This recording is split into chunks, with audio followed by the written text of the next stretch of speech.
Meus prezados telespectadores, minhas prezadas telespectadoras, boa noite. Graduado em Engenharia Civil, com MBA em Gestão Empresarial, Gestão de Obras e Edificações e Gestão de Negócios Imobiliários e Construção, ele foi presidente do Sindicato da Indústria da Construção Civil do Oeste do Paraná e integra a diretoria da Federação das Indústrias do Estado do Paraná. Empresário da construção civil, o engenheiro Ricardo Lora, presidente da CODESC, Coordenadoria de Desenvolvimento Econômico Sustentável de Cascavel, é o meu convidado deste sábado do Jogo Aberto. Ricardo, Cascavel vive um momento decisivo de sua história. Uma das cidades que mais crescem no país, com uma economia vibrante e vocação para liderar. Ela enfrenta os mesmos dilemas que desafiam as grandes metrópoles, né?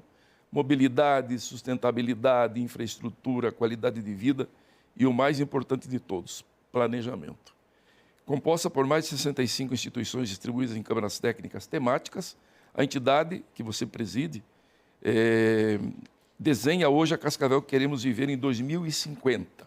Uma cidade moderna, conectada, inteligente e socialmente inclusiva. Pelo menos essa é a aspiração, né? E nessa entrevista, então, nós vamos entender como seus técnicos que integram, né, a instituição pensam, articulam e constroem o futuro dos cascavelenses. Enfim, a CODESC, então, nasceu do Movimento Cascavel 2030, impulsionado por entidades organizadas da sociedade civil. E mais de uma década depois, Ricardo, qual foi o aprendizado desse início? A cidade amadureceu a cultura do planejamento a longo prazo ou ainda a resistência ao pensamento estratégico? Vamos lá, então, Caio. Desde que foi fundado a CODESC, realmente surgiu desse projeto chamado Cascavel 2030, que a Federação das Indústrias deu um empurrãozinho e nós, com o G8 aqui em Cascavel, a gente conseguiu botar G8, ele... lembrando que são as entidades ali, né? A SIC... A SIC, a MIC, Sinduscom, OAB... Sindicato Rural, Sociedade Rural. Então, são algumas entidades aqui de Cascavel que se uniram para formar esse Conselho de Desenvolvimento Econômico Sustentável de Cascavel. Na época, Conselho. Hoje, Coordenadoria. Depois eu falo um pouco mais sobre isso, né? Mas a gente percebe, assim, uma mudança muito grande mesmo. Principalmente de receptividade dos órgãos públicos, de quem está hoje no Executivo, até mesmo no Legislativo, de acompanhar e pedir algumas ideias para nós, pedir o nosso acompanhamento técnico, pedir que a gente se envolva o máximo possível nas ações, principalmente de longo prazo para Cascavel. Então, realmente, mudou bastante. Eu vejo o que eles estavam pedindo e se esforçando para fazer anos atrás, comparando com hoje, está muito mais fácil, muito mais simples. A tendência normal de uma cidade, enfim... pensar no curto prazo, é para amanhã as coisas, são tantas as necessidades, né? Aí quando entra um grupo pensando no futuro, mas isso só vai acontecer daqui a 10, 20, 30 anos, mas ele começa a construir agora, né? A gente até hoje lida com essa, não vou chamar de barreira, né? Mas muitas outras entidades ou órgãos vêm pedir para nós, para resolver problemas de curto prazo. A gente sempre tem que lembrar. Hoje, a CODESC pensa em Cascavel 2050. Então, se não for um projeto de longo prazo, um planejamento de longo prazo, ou algo que seja de médio prazo com impacto no longo prazo, não é pauta para a CODESC. Ricardo, a CODESC se apresenta como um espaço técnico, né, livre de influências políticas, né, em um país onde o curto prazo, como já falamos, e os interesses eleitorais muitas vezes se sobrepõem ao planejamento. Como é que vocês mantêm essa blindagem na prática? Já houve tentativas de interferência ou isso é raro? É raro. A gente, hoje, quem integra a diretoria da CODESC, a gente tem no nosso estatuto que não pode ser filiado a partido algum, tá?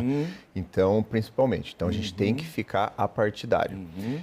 Por exemplo, antes das eleições a prefeito, das últimas eleições, nós fizemos reuniões e ouvimos todos os candidatos a prefeito de todos os partidos, ouvimos e entregamos a ele uma cartilha que nós... Uma pauta, né? Uma pauta, que era uma cartilha mesmo com itens de todas as câmaras técnicas, pedindo um comprometimento com eles. Porque, basicamente, a gente não pode ter Cascavel que de 4 em 4 anos entra um partido diferente, entra um prefeito diferente, um executivo, que muda o caminho. Tudo que estava sendo feito não é mais bom, tudo que ele tem de ideia é melhor. Então, nós temos que tomar a rédea da cidade a longo prazo e que os prefeitos, vereadores, quem estiver no comando da cidade, que eles consigam acompanhar isso que nós passamos a eles. Então, a gente já fez isso nessas últimas eleições. É porque se não tiver sequência de um trabalho planejado, também tudo se perde, né? Exatamente, porque ninguém consegue executar um planejamento de longo prazo falando apenas em 4 anos, que seja em 8, né, que o Paranhos ficou, mas o Paranhos deu muita abertura para nós, da mesma forma apoio, que o Renato está fazendo também. Agora, eu vou pedir para o meu editor de imagens lá colocar no ar agora umas figuras, essas imagens aí que estão trazendo as câmaras técnicas, né? Então, a visão da Cascavel 2050 está sendo desenhada por essas 7 câmaras técnicas com base em dados e projeções. Que tipo de cidade está sendo projetada, Ricardo? Quais são os pilares, digamos assim, inegociáveis para esse futuro e quais os maiores riscos de desvio dessa rota? Então tá. A gente trabalha com 7 câmaras técnicas, é bom explicar isso um pouquinho antes. Sim. Dentro Temos de cada... lá, né, turismo, urbanismo e meio ambiente, agro, turismo e eventos. Dentro dessas câmaras, o importante é lembrar que quem está trabalhando são técnicos que estão fazendo um trabalho voluntário e técnicos extremamente competentes, vindos das mais diversas... Segurança, né? Segurança, agropecuária, urbanismo e meio ambiente, turismo e eventos, enfim, tá aí na tela, saúde e bem-estar, educação, energia e educação. Perfeito. Tá aí. Essas são as câmaras. E dentro de cada uma delas, o pessoal se reúne quinzenalmente, mensalmente, para discutir as principais pautas. Essas pautas são trazidas para a plenária ou para a diretoria para que a gente unifique, afunile elas e tenha um alinhamento com todas as entidades participantes dessa plenária, que são mais de 65 entidades. Pois é. Tudo é decidido por consenso? Tudo é por consenso. Enquanto não há consenso, a gente não solta para fora da Codesc. Esse é um dos objetivos. Há tempos atrás, antes da Codesc existir... Não são temas votados em que vence a maioria. É consenso mesmo. Tem que ser consenso. E o consenso... Vai lapidando até se chegar àquilo que representa a vontade de todos. A gente gasta, desgasta, até a gente entender o que é o melhor. Porque nós estamos falando tecnicamente e não mais politicamente, né? É muito fácil alguém sentar numa posição e outro sentar em outra posição quando a discussão é política. Quando a gente traz o técnico no meio, não tem mais como essas opiniões não serem levadas em conta, né?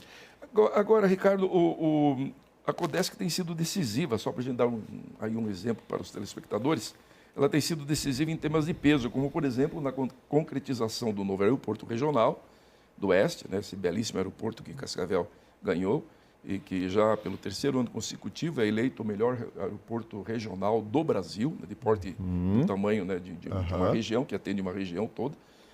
Também foi importante, teve um papel também importante no debate da nova modelagem das concessões de rodovias e na formatação do novo Trevo Cataratas. Como foi na prática a atuação da entidade nesses episódios, né? E como se transformou essas vitórias pontuais em políticas públicas, como se pode transformar, né, vitórias pontuais em políticas públicas duradouras, né, que sobrevivam a governos e interesses, como você já mencionou agora? Esses exemplos foram nossa escola, sabe? A gente foram os primeiros grandes movimentos que a gente fez, né? E que tiveram uma receptividade muito grande do poder público, até do governo do estado, quando a gente falou de pedágio, o governador veio a Cascavel nos ouvir, e tudo isso devido à mobilização. Perfeito. A mobilização de todas as entidades. Até um pouco da pergunta anterior ainda, né? Se todas as entidades estiverem alinhadas que o melhor é isso, é muito difícil um gestor público ir contra por qualquer outro objetivo. Se uma das entidades falar, mas veja bem, pode ter algo que eu... Pronto, desalinhou. Não, eu quero uma outra... Não é o Trevo Cataratas, eu quero um contorno lá do outro lado. Pronto, o próprio governo, não vai saber direito o que fazer. Então, o alinhamento... Essa é a força que tem, portanto, né? Mostrar o nome de todas as entidades, são entidades representativas, a grande maioria de Cascavel, tem algumas até com representação regional ou estadual, mas a grande maioria aqui de Cascavel... São entidades de todos os setores, né? Eu vou dar alguns exemplos, assim, só para que todos entendam. Então, tem tem Sinduscom, a SIC, a MIC, que são entidades associativistas, né? Do setor produtivo. Tem lojas maçônicas, tem Cressol, Cicobi, Sicredi, cooperativas. Temos faculdades, Univel, FAG, Unipar. Temos sindicatos de trabalhadores, dos jornalistas, da imprensa. Toda a sociedade representada lá. Se você for pensar a sociedade... Bairros, moradores, representantes moradores de bairros. Então, está todo mundo lá dentro. É muito difícil, sabe, a gente falar assim que alguém não opinou estando lá. Então, todo mundo ouviu, todo mundo concordou. Quando a pauta está madura dentro da Codesc, é porque realmente foi debatido, foi decidido e a gente não tem mais dúvida do que aquilo é o melhor para Cascavel. Agora, o Contorno Norte, por exemplo, virou uma das principais bandeiras atuais da Codesc, né? O que falta para essa obra sair do papel? E por que ela é considerada estruturante para o desenvolvimento da cidade aí nos próximos 30 anos, para atingir aquele objetivo da Cascavel 2050 lá? Tá. O que falta para ela sair antes? Nós estamos, então, agora... Eu sei que agora, poucos dias atrás, o governador autorizou, né? Aliás, ele pediu que fosse executado um projeto e que ele iria atrás da grana. Exatamente. Iria atrás do dinheiro. A princípio, então, o nosso atual secretário de turismo, nosso ex-prefeito Leonardo Paranhos, ele encaminhou já um pedido com o governador do estado de um recurso de 150 milhões, de 120 a 150, e a princípio ele teve uma resposta positiva. Inclusive, o Paranhos falou comigo essa semana novamente que ele teve uma nova conversa com o governador e novamente foi assinado positivamente. Ou seja, o recurso para a obra, a princípio, está encaminhado. O deputado... É 1 bilhão, né, de reais, é isso? Em torno disso ou não? Não, desculpa. Essa do Contorno Norte é uma sendo financiada apenas pelo governo do estado. Pelo governo do estado. Apenas pelo governo do estado. Tá. Quem fez esse meio de campo foi o Gugu Bueno, o Renato Silva, o Severino Falador. O pessoal foi a Curitiba e conseguiu essa... E porque é visto hoje em Cascavel, o que tem acontecido com a 277 é algo assim que há muito tempo a gente fala, que todos percebem, que enquanto a gente não tirar esse fluxo de dentro da cidade... Como era o Trevo Cataratas, toda essa luta para remodelar. Eu voltei ontem de Curitiba, peguei um táxi para voltar, nós ficamos quase 30 minutos ali parado, porque era horário de pico, 6 horas, para pegar a 277 na volta.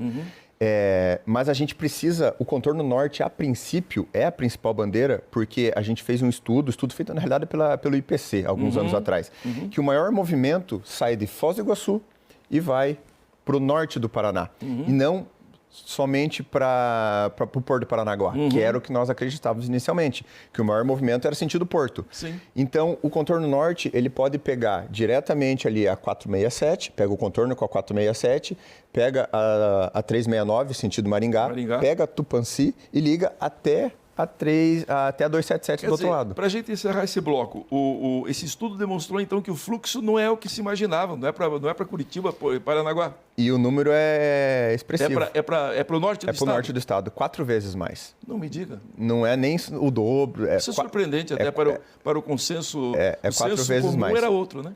Mas uma coisa muito importante. Atualmente, quem está em vias de contratar o projeto para nós é a Itaipu. E eles conversaram com a gente sobre uma ideia da gente fazer não mais apenas o Contorno Norte, mas sim o anel viário completo, entende? Sim. O Contorno Norte é mais barato e nós já temos a verba encaminhada pelo governo do estado. O Contorno Sul, a gente ainda tem que ir atrás da verba, possivelmente federal. Então, Cascavel teria, na verdade, um anel viário completo. Um anel viário completo circundando a cidade e desviando, então, um grande fluxo de tráfego pesado de todas. Da área urbana. O que muda, Caio, é que o Contorno Sul ele é um pouco mais complexo. Tá? O relevo ali ele é mais complicado de ser vencido falando na área de engenharia, entende? Ele é muito quebrado, ele é muito desnivelado, né? Então ele vai custar um pouco mais. Se a gente fala de 1 bilhão, o de cima, talvez 2 bilhões para fazer o Sul. Mas os projetos agora, a nossa ideia é que a gente já faça os projetos tanto do norte quanto do sul. Sem projeto não dá para buscar verba. Primeiro faz o projeto com o estudo de viabilidade, né? O EVTE, Estudo de Viabilidade Técnico e Econômico, né? E Ambiental. Nós vamos a um rápido intervalo e já retornamos entrevistando o Ricardo Lora, presidente da Coordenadoria de Desenvolvimento Econômico e Sustentável de Cascavel. Até já.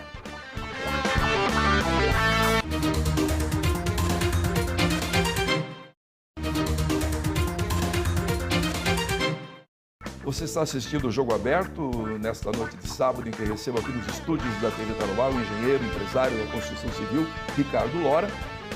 Aqui hoje na condição de presidente da Coordenadoria de Desenvolvimento Econômico Sustentável de Cascavel, CODESC, entidade que congrega 65 instituições que discute o futuro do município, o futuro da cidade, projetando Cascavel de daqui a 20, 30 anos, né?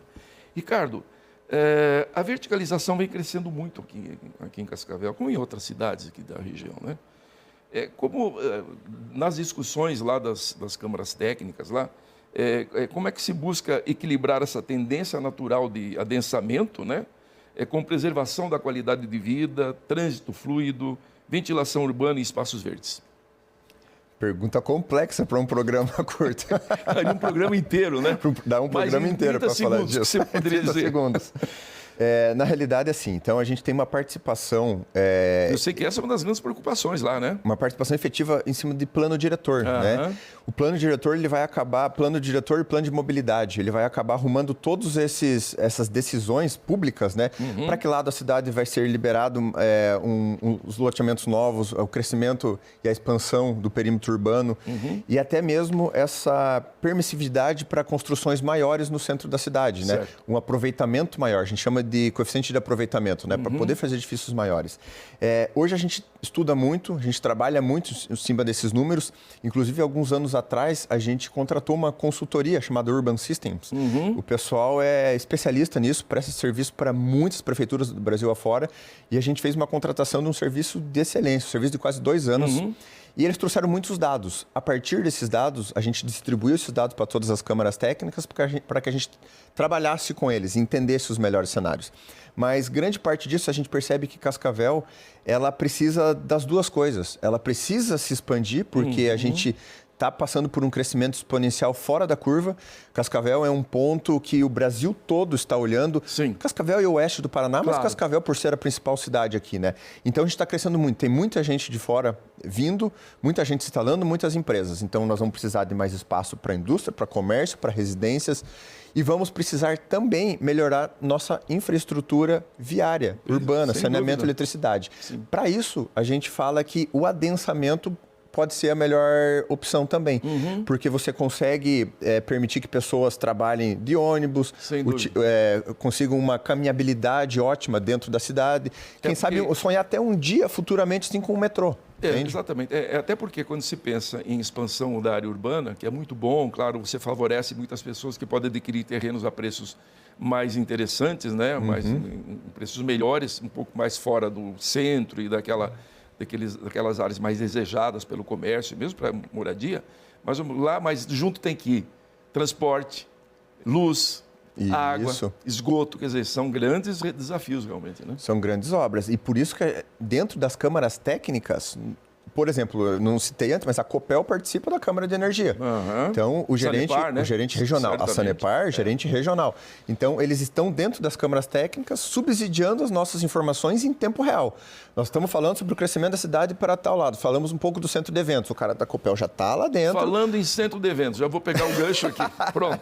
Que é outra grande bandeira atual. Em que pé está esse projeto? Agora sim, você até, quando você começou a falar da obra do Contorno Norte, até eu acho que era sobre isso. Era sobre o centro de eventos, exatamente. A questão de quem estava lá do Paranhos, né? O Paranhos, como secretário do Turismo, é recurso vindo da Secretaria de Turismo, né? E uma parte que o deputado Nelson Padovani vai tentar também trazer. Qual é o impacto dessa obra na economia local e por que Cascavel ainda patina para consolidar o turismo negócio? É pela falta, certamente, de um centro de eventos, Um dos principais quesitos é isso. Hoje a gente não tem onde fazer. E todas as cidades buscam isso hoje. Todas as cidades buscam. E Cascavel tem esse tino já, sabe? Todo mundo sabe que Cascavel é uma cidade de negócios. A gente percebe isso pelo próprio show rural. Quanto de gente vem para cá para procurar e o quanto de indústria nós temos por aqui. Então, tendo esse centro de eventos, a gente sabe que o turismo de negócios pode tirar muita vantagem, mas a gente está do lado de Foz do Iguaçu. Quando a gente fala... É outro atrativo, né? Que você pode combinar, né? Esse eixo pode ser... Né? A gente vai falar do agro. Uma sinergia, né? Pode vir gente do Brasil inteiro para uma feira do agro, da tecnologia, de qualquer outra coisa que vamos aproveitar, estamos do lado de Foz e dar um pulo em Foz e volta, ver as cataratas, né? Então é algo assim que é realmente importante. É o que acontece no show rural, né? As pessoas... Muita gente fica hospedada, está em Foz do Iguaçu, né? Exatamente. E vem para cá, fica lá. Para feira, né? Hoje, em que pé está o projeto? O projeto está sendo feito, a parte do arquitetônico, dos projetos básicos, pela Secretaria de Obras, pelo Sandro, nosso atual secretário de Obras. Os demais projetos a gente está em viabilização agora, dos projetos complementares. E assim que os projetos estiverem prontos, a gente vai fazer os encaminhamentos, apresentar para o governador, para que até o final desse ano a gente tenha um cronograma de obras já organizado. Agora, Ricardo, com o Paraná projetado para se tornar uma pesquisa que saiu agora, nessa semana, prevendo que o Paraná vai se tornar 94% urbano até 2050, né? Como o Cascavel pode se preparar para ser, portanto, uma metrópole sustentável, que é o que vocês buscam lá na coordenadoria, e não um aglomerado desorganizado? Você respondeu já em grande parte essa pergunta. Agora, o poder público está ouvindo o que você já me disse que há um diálogo muito bom, já existiu no governo do Paranhos e provavelmente tem em prefeitos anteriores, mas naquela época talvez a Codesc estava começando, né? O poder público está ouvindo o que a Codesc propõe? Está ouvindo de uma forma surpreendentemente boa, sabe? Não é nem que está ouvindo, ela está hoje pedindo participação nossa. Então, eu tenho que agradecer muito ao Paranhos, que abriu o caminho a essa gestão compartilhada, entende? A dividir essas responsabilidades. E o Renato Silva e o Mecabô, que agora estão acompanhando da mesma forma. O Henrique Mecabô, por exemplo, ele participava das câmaras técnicas antes mesmo de se candidatar a vice-prefeito. Então, ele sabe de todo o funcionamento, sempre acompanhou. Não, e para o governante, a Câmara Técnica é um auxiliar espetacular. Um auxiliar. Ali tem a caixa de ressonância da sociedade, ali tem ideias, tem projetos, tem tudo. Quando a gente estava discutindo sobre a localização do centro de eventos, o Renato nos chamou, falou: Ricardo, onde vocês acham que tem que ser? Eu falei: a gente não acha nada, nós vamos fazer um estudo. Isso não está definido ainda, então? Está sendo feito um estudo? O estudo já foi feito. O estudo já foi feito, já foi entregue. Vai ser aonde? Só para a gente relembrar aqui. Está na mão ficaram 2 locais em primeiro lugar, tá? A gente fez um estudo bem completo, com mais tempo depois a gente pode apresentar também, mas os 2 locais ficaram na continuação da Avenida Barão do Rio Branco, sabe? Seguindo atrás do Ceasa. Primeiro local lá. E o segundo ficou na continuação da Avenida das Torres. Ainda não existe a avenida lá, mas que vai ligar lá... Aquela que é a Avenida Brasil, né? Lá no final da Brasil, lá com a Avenida das Torres. São os 2 pontos, 2 extremos da cidade. Lá no final. Então, a princípio, é um desses 2 locais que o Renato Silva deve anunciar já nos próximos dias. Agora, Ricardo, assim, estamos nos aproximando do final do programa, o tempo passa rápido, especialmente quando o assunto é interessante, são temas estratégicos, desafiadores, dizem muito do nosso presente e do nosso futuro também, né? Não só de Cascavel, isso tem importância para toda a região, considerando a cidade como e a nossa área aqui como uma região metropolitana. Agora, a Codesc depende de mantenedores privados. Como garantir a perenidade da entidade sem que ela se torne dependente e vulnerável à troca desses financiadores? Vocês têm um prazo de sustentabilidade de longo prazo para a instituição? Então, quando eu comentei lá no começo da apresentação, a gente já foi conselho. Os conselhos de desenvolvimento existem em algumas cidades do Brasil já, né? Mas os conselhos, eles têm um vínculo direto com as prefeituras. As prefeituras bancam os conselhos. Então, o executivo, o local... Em alguns lugares são oficiais mesmo, né? Oficiais, é o conselho do município. Por isso que o nome conselho, quando é conselho, é do município. Isso. Ou seja, é muito difícil que a diretoria vá contra algo que o município está colocando. Claro. Por mais que a gente foi pouquíssimas vezes contra, a gente quer ter essa liberdade. Por isso que nós mudamos o nosso CNPJ, hoje nós somos coordenadoria, ou seja, 100% privado, nossos recursos, 100% com mantenedores. E esses nossos mantenedores, a gente não precisa de muito, a gente precisa de cabeças pensantes e quase não, todo mundo ali trabalha. Nós temos uma secretária executiva que é remunerada, o resto são todas pessoas que trabalham voluntariamente. Então, e o que a gente precisa às vezes é fazer eventos, que a gente vai com patrocínios. Claro. Os mantenedores, a gente tem que agradecer muito eles, a gente está conseguindo cada vez mais mantenedores, mas hoje já tem a Cressol, as lojas maçônicas, tem mais algumas cooperativas, o pessoal que está, Cotriguaçu, o pessoal que está participando conosco já. E isso é totalmente autossustentável já é agora, e você perguntou a longo prazo, eu acredito que cada vez mais nós teremos empresas querendo participar e nos auxiliar. Para a gente finalizar, estamos aqui já quase ultrapassando o nosso tempo, mas ainda vai dar tempo para você responder rapidamente a uma outra questão, que tem um evento anual que vocês promovem, que chama-se Tendências, e que virou também um polo de reflexão técnica sobre temas-chave, né? Na edição deste ano, o foco é saúde e bem-estar. Quais são os objetivos práticos desse evento? É formar opinião, influenciar decisões, sensibilizar gestores? Qual é o caminho desenhado para o evento desse ano, considerando que vamos tratar de saúde e bem-estar? Pode parecer até um pouco fora, né, do escopo. Mas é isso. Mas tem tudo a ver, né? Os 3 exemplos que você citou, essas são as finalidades mesmo, né, do nosso Tendências. Todo ano, então, a gente faz um Tendências. Tá. Ano retrasado foi urbanismo e meio ambiente, ano passado foi agro, esse ano vai ser saúde e bem-estar. E a gente tenta trazer nomes exponenciais do Brasil, gente que entende, às vezes até gente de fora, para agregar informações às cabeças pensantes de cada área. Então, às vezes, a própria Câmara, por exemplo, de saúde, quem que vão ser convidados ali? Então, todos os representantes das áreas da saúde, de hospitais, de cooperativas, Unimed e tal, todo mundo tem que estar entendendo o que Cascavel precisa fazer para se tornar... Na realidade, já é um polo de saúde. De serviço de saúde, sim. Mas para que a gente otimize isso e esteja preparado para o 2050. Então, é uma panela de pressão com muita informação, com muita gente pensante, com as melhores cabeças da área da saúde discutindo o futuro de Cascavel. Esse é o resultado que a gente espera, né? Vai ficar muita coisa para a gente conversar. Vamos deixar para um próximo programa, uma próxima entrevista. Hoje eu recebi, muito obrigado, Ricardo Lora, presidente da Coordenadoria do Desenvolvimento Sustentável, Econômico e Sustentável de Cascavel, a CODESC, essa instituição que une 65 entidades e discute o futuro da nossa cidade. Boa noite a todos, obrigado pela audiência, um bom domingo e até o próximo sábado.